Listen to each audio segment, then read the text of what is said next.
வணக்கம். நான் சரஸ்வதி மோகன்ராஜ் பேசுகிறேன். இது வந்து இப்போது நான் மாவு கல்லில் வாங்கிட்டு வந்த தோசைக்கல். இந்த கல் வந்து கொஞ்சம் டேமேஜாக இருந்துச்சு. இது வந்து நல்லா இருந்தால் ரூ. 500 சொன்னாங்க. இது ரூ.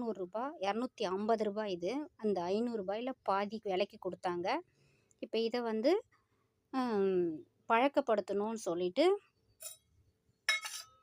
இந்த கொஞ்சோண்டு மஞ்சத்தூளும் கொஞ்சம் நல்லெண்ணெயும் எடுத்திருக்கேன். இதை வந்து பூசி நம்ம வந்து 20 நாள் வைக்கணும் அப்படி சொன்னாங்க. அந்த கடைக்காரங்களே சொன்னாங்க. அதனால் இப்போ இதை வந்து மஞ்சளும் எண்ணெயும் கலந்து பூச போகிறேன். இதில் இப்படி தடவி தடவி நெகிழ்லையே வைக்கணும். ரொம்ப வெயிலும் இல்லாத ரொம்ப நெகிழும் இல்லாத வைக்கலாம்.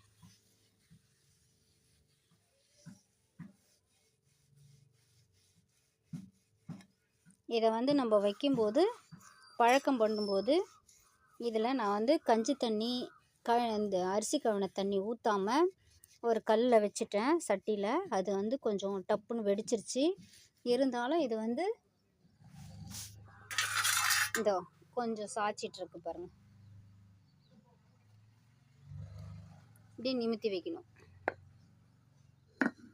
உடஞ்சிருச்சு. இப்படி பண்ணாதீங்க. ஃபுல்லாக வந்து வைக்கக்கூடாது போல இருக்கு அனலில்.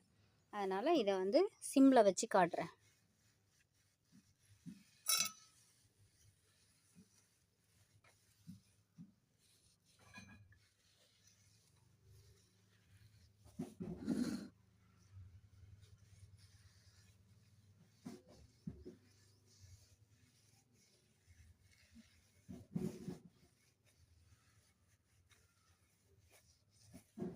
கரெக்டாக 20 நாள் நம்ம வந்து இதை வைக்கலாம்.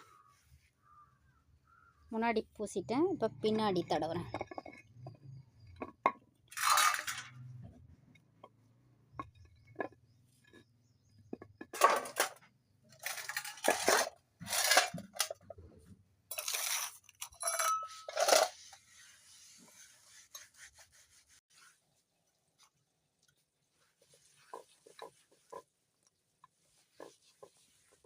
இந்த மாதிரி இதையும் 20 நாளைக்கு தேய்ச்சி வைக்கிறேன்.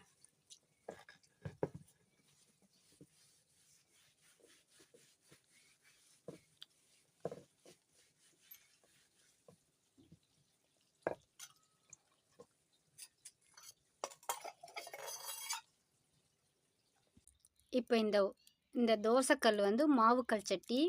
இதை வந்து சமையல் பண்ணிவிட்டு நான் வந்து சோறு வடிப்பேன், குளிக்கிறதுக்கு குடிக்கிறதுக்கெலாம் தண்ணி காய வைப்பேன் இந்த அடுப்பில். இப்போ இதை வந்து பழக்கப்படுத்துகிறேன். அந்த சாப்பாடு செஞ்சுட்டு சோறு வடிச்சிட்டு தண்ணி காய வச்சுட்டு மிச்சம் இருக்கிற நெருப்பில் இந்த மாவுக்கல் சட்டியை, இது வந்து தோசைக்கல், இந்த இதில் வந்து தண்ணி ஊற்றி கொஞ்சம் டேமேஜாக இருக்குதுன்னு சொல்லிட்டு வாங்கி அதை பழக்கப்படுத்துகிறேன். குழிப்பணியார கல் பழக்கப்படுத்திட்டேன். அதை வச்சுருக்கேன் பாருங்கள். இதை ஊற்றுவேன்.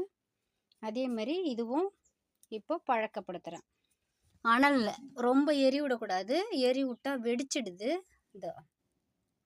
இந்த அனலில் தான் இதில் தண்ணி ஊற்றி வச்சுருக்கேன். முதல்ல நம்ம வந்து மஞ்சளும் நல்லெண்ணெயும் போட்டு 20 நாள் 1 மாதத்துக்கிட்ட நெகிழ்லையே காய வச்சுருந்தேன். அதுக்கப்புறம் கழுவிட்டு சுத்தம் பண்ணி எடுத்துன்னு வந்து அனலில் வச்சு எரி விட்றேன். ஏன்னா தீ போட்டப்போ இந்த பாருங்க வெடிச்சிருச்சு கொஞ்சோண்டு. அதனால் எரி விடக்கூடாது. அது வெடிச்சது கூட இது இருக்கும் பாருங்க. இந்த கல் வந்து வெடிச்சது.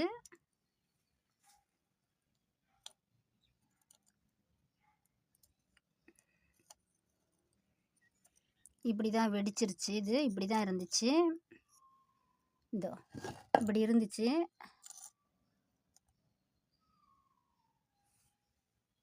இது வந்து ஓவராக கொஞ்சம் விறகு வச்சு இந்த அடுப்பில் தீ போட்டதுனால இப்படி வெடிச்சிருச்சு.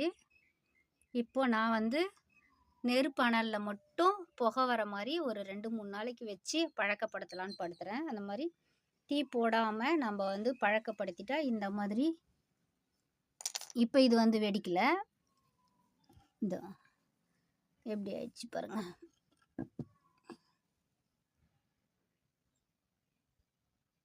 நல்லா மழன்னு ஆயிடுச்சு. இப்போ நான் ஊற்றுறேன். இப்போ இதெல்லாம் வந்து நல்லா இருக்குது. நல்லா இட்லி சைஸுக்கு வருது. அது மாதிரி இதையும் பழக்கப்படுத்துகிறேன் அனல்லையே வச்சு. இது வந்து தீ போட்டதுனால அப்படி ஆயிடுச்சு. 2 சட்டி குழம்பு சட்டி அந்த மாதிரி கொஞ்சோண்டு வெடிச்சிருச்சு. இந்த சட்டியும் கொஞ்சோண்டு வெடிச்சிருச்சு. தீ போட்டாவே அந்த மாரி ஆயிடுது. இப்போ வந்து அனல்லையே நான் வந்து பழக்கப்படுத்துகிறேன்.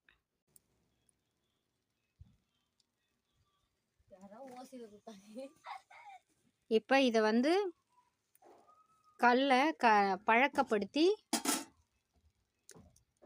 மூடி தோசை ஊற்றுறேன். அதிகமாக தீ போடக்கூடாது, அதனால் மெலிசாக போட்டிருக்கேன்.